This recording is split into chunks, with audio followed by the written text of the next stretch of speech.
everyone. My name is Angela Britcher. Thank you so much for joining us today for the DigitalEDU Dialogues podcast. I'm joined today by my colleague, Sheila Fry. And everybody. Today we are going to have a discussion on discussion questions.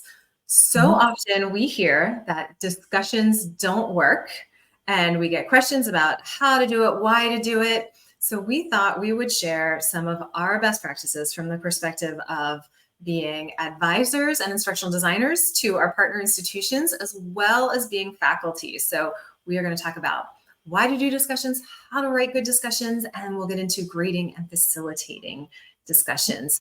So Sheila, I want to throw this over to you. So often we hear discussions just don't work. Yep. How do you respond to that and talk about the value of discussions? It's true. We hear that a lot. And I hear that just as we talk amongst faculty, as I talk to clients, like, well, yeah, we've tried discussions, they don't work. And the first response I usually say to them is, don't blame the tool, blame the question. So how are you going to look at that? There's so many factors that are involved there that you can take, going from just interacting with them to just doing types of questions, making unreasonable expectations, or merely just designing them like an assignment. Discussion should function differently and offer a real learning environment for the students. I want to jump into that one thing you said about, and I know this is one of your big things, that discussions are not assignments. So talk a little bit more about what you mean by that and how you differentiate them from assignments. Yeah, we look at it so differently, where sometimes people look at the design of a course as everything is the assessment. How am I assessing everything? I'm assessing discussions. I'm assessing them through projects. I'm assessing them through other written activities or quizzes. Discussion should be different. Discussion should not be a 500-word answer these questions and then just put it in there. There's no dialogue there. I kind of liken discussion to what you're doing in an in-person course. The dialogue that the interaction has with the faculty and the students. Everyone pipes in information. And yes, you are in an online environment, but the discussion is what really sets apart an online course from a blended or hybrid course. It's the interaction, it's a participation. By doing that well, you're giving the student an opportunity to learn that can't be achieved through just simply answer these questions. Then it becomes ask and tell. Discussion should be dynamic and dialogue throughout the course of that week on those active topics. It's a real opportunity that a lot of institutions and instructors can miss. I like what you say, that differentiation between like just those questions that you're just learning and telling. And I like the idea of really incorporating some personal experiences in there as well, because I think it's also a tool that students and faculty can use to connect. Yes. And how important that is in our online environments. And it's something that students are asking for. Yeah, absolutely. It's a community. It's a way to share. The role of the faculty, as you yourself know, and I myself know as faculty members when I'm interacting with my students, it's a way to share information, a way to connect. It's a way to make them feel a part of the course on a different level. All right, first what I'd like to do is we could talk about some things that we see that maybe people are doing wrong in discussions and that are leading to discussion questions that no one can discuss, right? So it leads to that, like that feeling that discussions don't work. Like when you say don't blame the tool, what are some things that you see that are leading to that, and then some corrections we might make? Yeah, I think one is they're very short. One could be, it's a very short question. Like, for example, if you ask a class, what does a dog say? Everyone gets the same answer. So if you're designing ones, the questions will only equate to one answer. Say it's a case study. You put a case study in there. Please read this case and give your opinion. What do you think you should do? 99% of the time, everyone answers the same. The responses are, I agree with your outcome. It doesn't go anywhere. So to go back to my dog example, if your question is open-ended and you're giving them variety, what sounds do different animals make? Pick 3 animals. Why do they do this? During then the course of the week, you're going to have different answers. The instructor can pop in, respond, drive it in a different direction, include their personal examples. That's what the students want. And that's what really, I think, what people underestimate with discussion. Students want the instructor's interaction. They want those experiences. They want those examples. It's really the perfect way to be able to do that in an asynchronous environment. I again, I love that idea of using this as a tool for students and instructors to share. And that students, I think, are so eager for that instructor share that's outside of the formality of maybe a micro lecture video where it's the instructor just giving information, that it's an opportunity for the instructor to maybe share a little bit more information. And I think that idea that it's providing questions that go beyond one answer and that everyone would have the same answer. So if you shared your dog example, if you could talk a little bit about some of the elements that you like to incorporate into discussion questions that make them good questions. Yeah, I kind of, a big topic right now is what's the takeaway? What's the application? How can they use it right now? So you have students coming in from all different backgrounds, all different educational levels, all different ages. If you ask them to tie in those types of examples into theirs, whether they are a professional in the field or they're learning to be one, with those varied answers, they're all learning from each other. It's that classic peer-to-peer interaction. But what I try to do is a lot of things. I want to make it open-ended. It should be open-ended so you can start in one way, and during the course of the week, I've been allowed to progress that discussion in different ways with my responses. But what I also like try to do, just to, in certain situations, like I teach a lot of marketing courses. So what I'm doing in an example of a marketing positioning statement question, what types of examples of market positioning do you see? I will then dictate it and say, hey, if your last name ends between A and F, pick retailing, telecommunications, and I go through that and I break it down so that way I'm forcing essentially diversity of my answers. So not everyone's going to pick Apple, not everyone's going to pick Starbucks. I that allows them to see the differences. It allows them to see the structure, and it gives them something to talk about, because that's an important part, I think, sometimes that's missing. The questions don't give an opportunity for students to respond to others. Yes. And we're going to talk a little bit more about that when we talk about grading and facilitating too, is that how to encourage responses. And I do several similar things, as well as I like to specifically ask students to draw on resources that are in that week, or even, a prior week, to really pull, watch this video, read these 3 things in your textbook, choose one, and and answer some questions about that, or share your thoughts and opinions on that. And even when it comes to sharing thoughts and opinions, I like to give them a little direction so that it's not, I think sometimes it can be overwhelming when it's just, what do you think about that? So, to give them some really pointed questions that help them apply that resource to the job and to their career choices, and then to pull in that thinking about how might you apply this, or how are you applying this at work, and really using those specific examples, or to ask them to specifically state, like, what is your experience with this in the past? And even if your experience is, I've never used that tool before, I've never heard of this before, you can still offer some thoughts and suggestions about that. It really gives them an opportunity. Then the goal would be, if you're looking at an active learning type cycle, where someone would say, okay, you're reading about it. Now you're discussing these in the course during the week, during that active live week. And then you're applying it probably at the end of the week to a formal assessment of some type, or maybe one that builds during the course, but you're giving them a way to practice that knowledge before you're actually asking them to assess it. Yes. And that brings me to another thing that I'd like to do in the discussion board, is if and when students are working on projects, to use the discussion board as a place to share information about their project.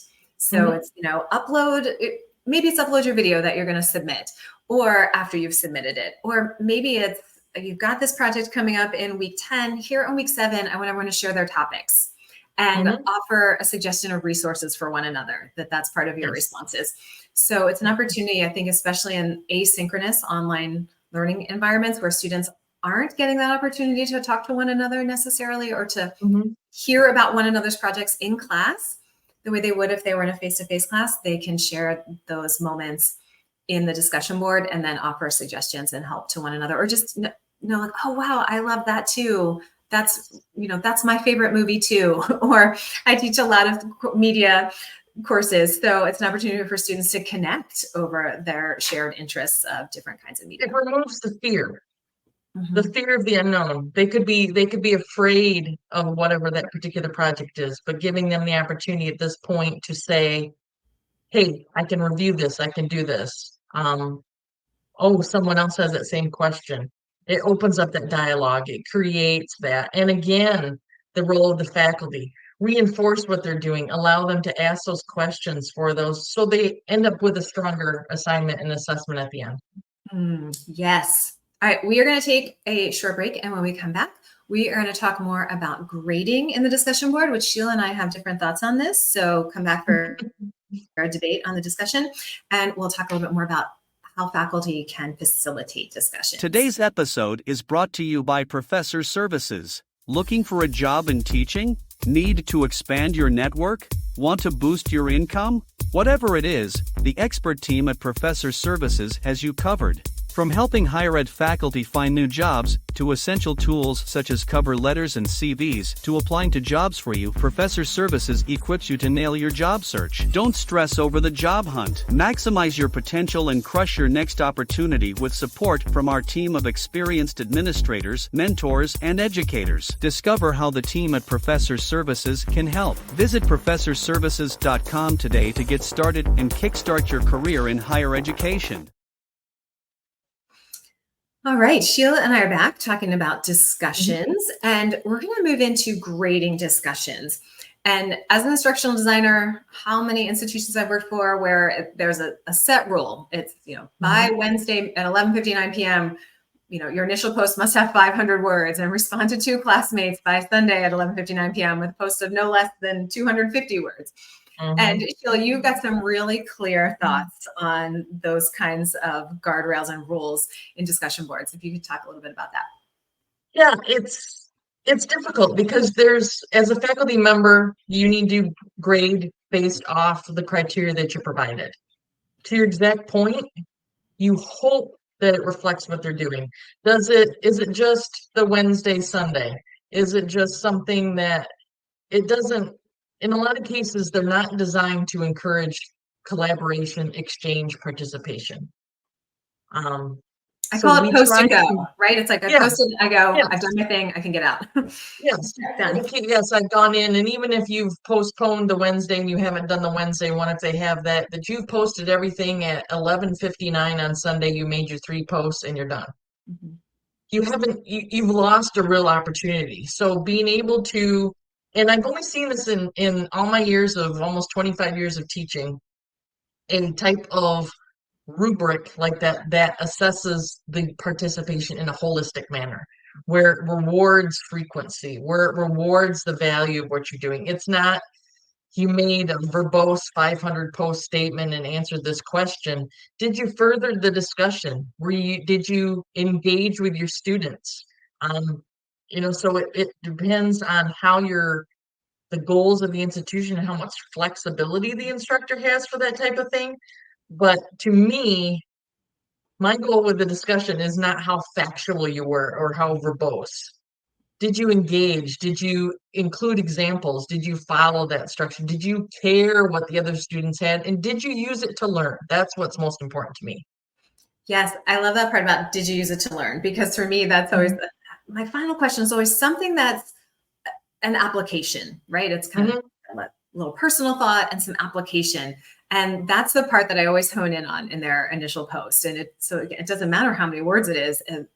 Are you learning how you might apply this concept? And the same thing in the responses is, are you furthering the discussion? And I've found over the years, it's best to, in week 1, week 0, to provide some exemplars of what response is going to get you the bare minimum of points and what kind of response is going to get you all of the points as you are responding to your classmates. That I think so too, gets none of the points.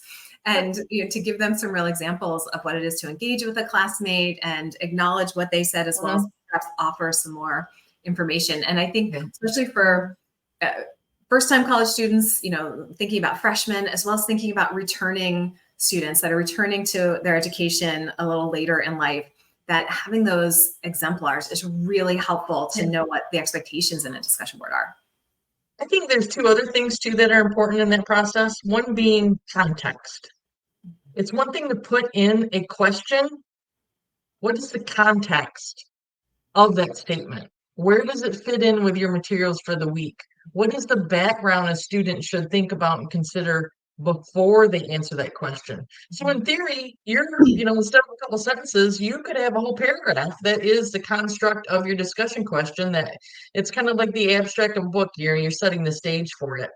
But something else I'm seeing more of, and we encourage this too when we work with clients on the design of a discussion question, is to put in some suggestions for responses. So instead of student, here's your question, at the end of it, in your responses to others, compare and contrast. Think about this. What other examples can you include? Because that can be a pain point for students. They don't feel comfortable. They don't understand what to do. So the guidance that we can provide them at the beginning, and then the interaction of the instructor as they create that dialogue, as they interact with them, as they drive the bus essentially of that discussion during the week, it creates a comfort level. They get excited. They want to come back and see what's going on. You've created a good foundation for them to learn. Mm-hmm. And I think, again, that's so important, the idea of bringing them back, that it's not just, I have to go back in. It's, I'm enjoying discussing this with my classmate. And I think that's where those response prompts can really help. And again, sometimes, at an institution, the response prompt may be the same thing every week. So by the time students get around to, the third quarter of that semester, like, oh, I get it. This is what I'm supposed to do. And sometimes I think that's a great opportunity to throw in something that's a little more challenging, to say, to ask them to respond to their classmates with something really specific about that week and that week's information in the terms of or current events. What's happened this week that you can see where this is shown? That's why I think a common pain point to me is faculty may not understand how to interact in a discussion. They may think, I just need to respond to everybody. Yeah. That's why I need to go in. Everyone they post, I have to respond to everybody. No, you don't. And that's overwhelming when you've got a big class. There's no way to spend all that time. You may probably do it over the course of as the week evolves. You probably will. But if you're going to do that, students are they're not going to feel free to interact. They're waiting for you.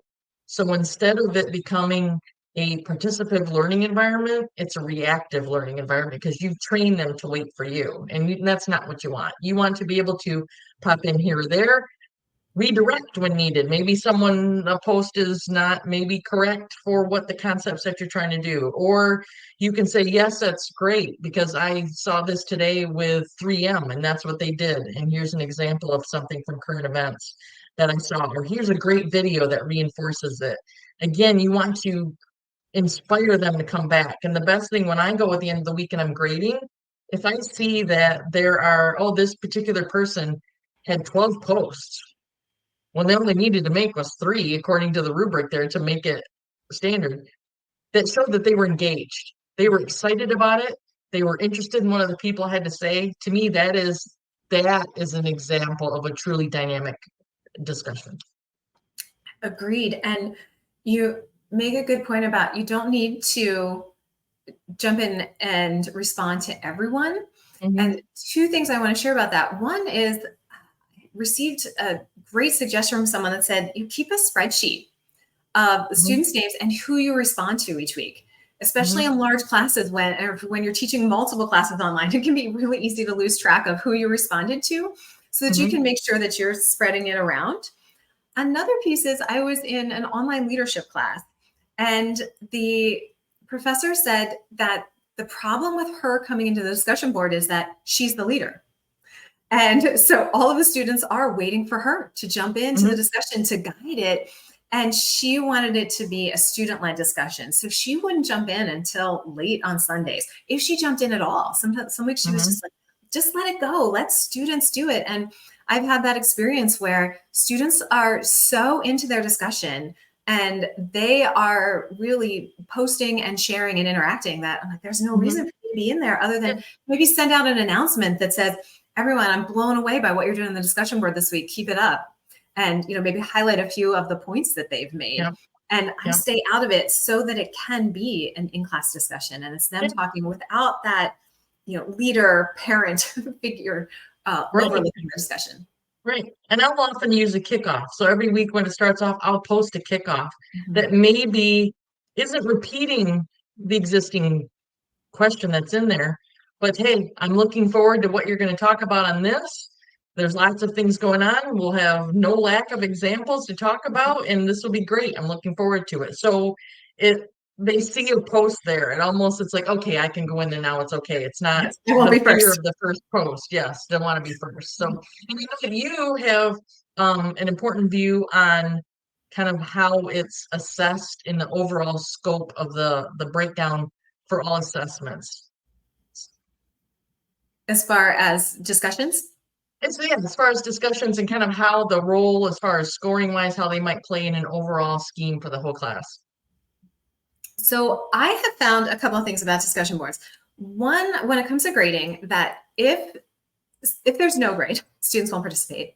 If there's a low point value to responding, students are less likely to do it. I have had the experience where it's only 5 points a week to respond to classmates, and students add those points up and say, oh, I'll take the hit. I still get an A. I'll still get a B if I don't respond to any of my classmates. So that's one of the reasons why I think it's important to add a solid point value. I think that point value is motivating to students to get in there and respond, and can be a helpful tool in, again, just that initial, those first 2 weeks of discussions, like, oh, right, then they're motivated. I want the points. And then once they're in there and they see, oh, this is a good thing, a thing I want to engage in, it's a way to connect with my classmates, then they're in, and then you're fine and you're good. But those first couple of weeks, I think adding points to the response and giving some clear instructions about the expectations for the response can be really helpful, to students participating. Yeah, absolutely. And along those lines, I think I really like your idea of posting first. I often do that in week 1. When there's an introduction post, I always go first, right? This is what I'm looking for in your introduction video. And I think it's an opportunity for them to experience me outside of those, official videos, right? They get the introduction, which is, always got some things, some personal information. I'm often asking students, what's your major? So I get to share what my majors were, where I went to school. Everyone loves to hear about my pets, right? Who doesn't love a dog named Rainbow Dash, right? That is the one thing students always respond to in my posts. Like, oh my gosh, you have a dog named Rainbow Dash. Or, oh, you have chickens named after the cast of Psych. That's what they hone onto. And then I think it really helps because they know that I'm approachable. I am a real person. I live a life like they do. I've got pets. I've got a family. I like to do this or I like to do that. And that I always approach that initial introduction discussion just like I'm a student and I am sharing. And so I think it really helps make me seem like a regular human being who is approachable, which can be another thing that's really challenging in an asynchronous online environment. So I think the more that I can present that human being in the discussion board, the easier it is for students to connect with me as well as with their peers. It's community. You've created that community. They feel connected. Because I know this myself when I was an online student. A lot of times, if you have a similar major, even though you're not in a cohort, a lot of times you will see repeat students again. They flow together. So seeing that they've already created a friend, that you've broken the ice with them, you've created that dialogue, they feel comfortable, they see you as a person. And I think that's something to take away too. We don't, even as faculty, we don't always have to be so scholarly in everything that we're posting there. To me, a discussion is an informal type situation where you want to have that open dialogue. You want to be able to create that sense of freedom with what they want to talk about. You get a lot more out of it without having to put a lot into it. Yes, agreed. All right, we're going to take another short break and come back and wrap things up. This episode of DigitalEDU Dialogues is brought to you by the Babb Group.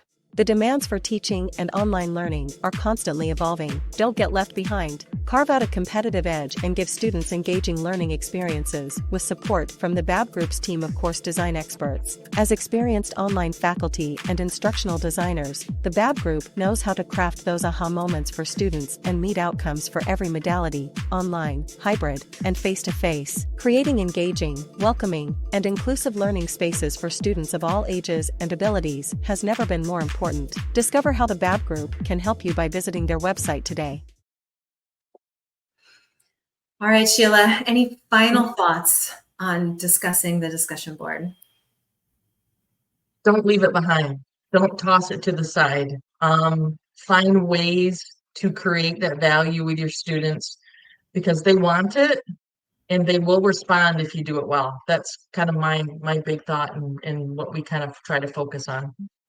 Agreed. I think the way that we can make it a valuable tool for students to connect, to experience community, and to share in a way that's different than weekly assignments, the more engaged our students are.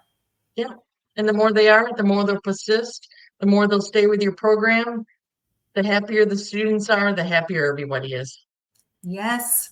All right. Thank you, everyone, for joining us for this episode of the Digital EDU Dialogues podcast.